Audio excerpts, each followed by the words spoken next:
Muito bem, esse é o programa Vejam Só, que recebeu a mensagem do Juliano Lemos Pérez, de Passos, em Minas Gerais. Ele fala que se trata de uma opção pessoal, na opinião dele, pois Deus nos dotou com livre-arbítrio. Por isso, Deus não vai interferir nas nossas decisões pessoais. Juliano, se ele é soberano, né? Enfim, se ele discute isso com o seu pastor ou seu professor de escola dominical domingo, tá bom? Manda um abraço pro meu irmão Sérgio, que mora na cidade de São Roque de Minas, e minha filha Laís. Nós não perdemos seu programa, pois é muito construtivo para a nossa edificação espiritual. Amém, glória a Deus. Então, ósculo santo pro Sérgio, irmão do Juliano Lemos Pérez, e para Laís, a filha dele. Deus abençoe a vocês, tá bom? Nós vamos para as ruas. A nossa repórter foi para a porta da Igreja da Graça, sede aqui de São Paulo, e perguntou para os transeuntes sobre a questão do celibato. Vamos ver. Celibato, dom de Deus ou uma opção pessoal? Dom de Deus, com certeza. Nós temos que nos guardar até o momento da entrega, que é o dia do casamento. Tanto o homem quanto a mulher. Não, acredito que não. Isso aí é uma questão pessoal mesmo dela, né? Não é fácil fazer isso, né? Ser certinho e tal, não querer mulher, ter sexo, essas coisas, não é fácil. Tem que ser um dom de Deus mesmo, não é qualquer coisa. Eu acho, posso estar errado, mas eu acho que é isso. Opção pessoal. Por quê? O Paulo, ele fala disso, que o jovem, se ele quisesse se privar disso, né, do casamento, ele poderia. Mas também, se ele não quisesse, ele poderia casar e também servir a Deus. Opção, sem dúvida. E por que diz isso? Porque Deus deixou o livre-arbítrio. No caso do celibato, você escolhe se você quer ou não. E Deus vai trabalhar em cima da sua vontade. Sei lá. Olha, a gente está falando no intervalo do caso de Jeremias, e a Mari, aqui da capital paulista, mandou. Jeremias 16:2, não foi opção pessoal, foi ordem de Deus. Jeremias queria casar e Deus não deixou.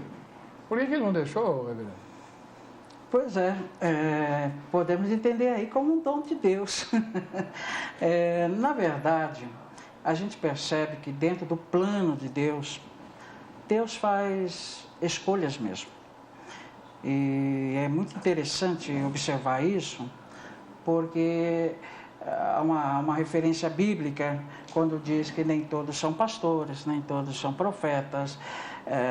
E isso me leva a um entendimento de que dentro desse plano, desse projeto de Deus para a vida de alguns, ele entende que o casamento não vai fazer um efeito, não vai trazer uma verdadeira satisfação para a sua vida, porque o projeto que Deus tem, às vezes tem a necessidade que ele seja solteiro, porque eu fiz aquele enfoque no começo, dizendo que Paulo, ele fez a opção por não casar, porque ele tinha uma vida missionária. Eu particularmente tive a felicidade de fazer algumas viagens, a quais Paulo fez, e nos dias de hoje, andando de avião e tudo mais.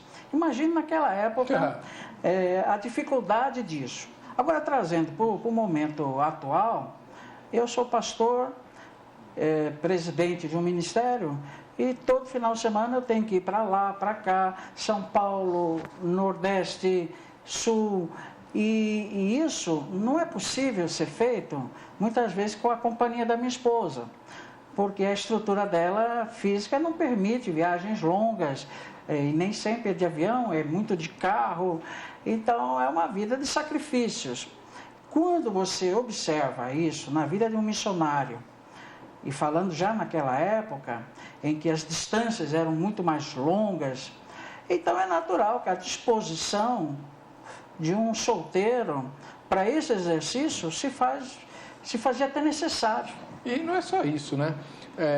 A gente pode acrescentar que na vida do missionário, assim como dos profetas dos tempos bíblicos, as questões ligadas à preocupação e à segurança do cônjuge também eram levadas. Ezequiel era casado e mataram a esposa dele. E ele sofreu. Ele estava no exílio, a esposa em Jerusalém.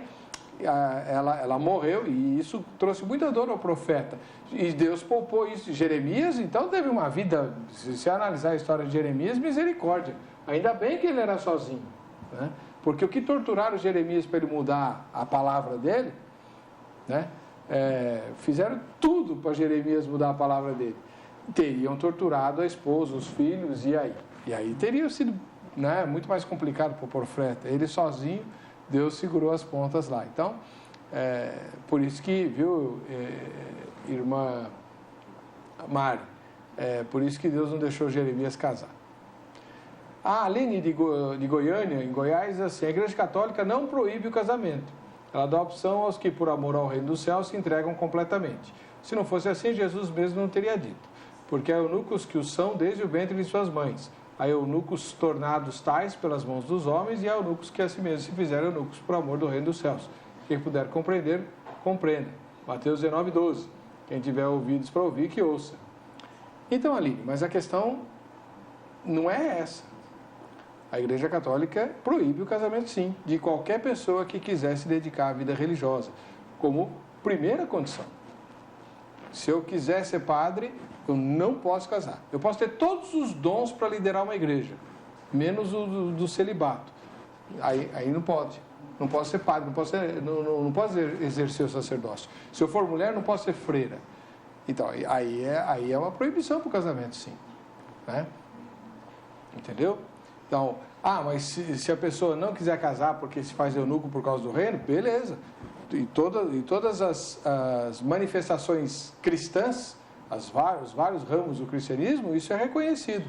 O que eu considero errado, assim como muitos católicos também consideram errado, é a imposição. Quer ser padre, quer ser freira, não pode casar. Ué, por quê? Né? Se eu não tenho esse dom, ou se eu não tenho essa opção. Né? Agora, aí, já que eu falei mal dos católicos, tem que falar mal dos pentecostais e dos históricos, né? A igreja olha assim, coça a cabeça, como bem disse a missionária Durvalina, quando tem um pastor que quer ser pastor e ele é solteiro. É o contrário, né, dos católicos. Por quê? Por que a gente fica com essa restrição? Nós barraríamos Paulo? Bom, você coloca a coisa de uma maneira que praticamente você está perguntando e respondendo, né? Sobre a visão de Paulo nos dias de hoje, eu diria que ele, no meu ministério, ele seria um evangelista. Pois é.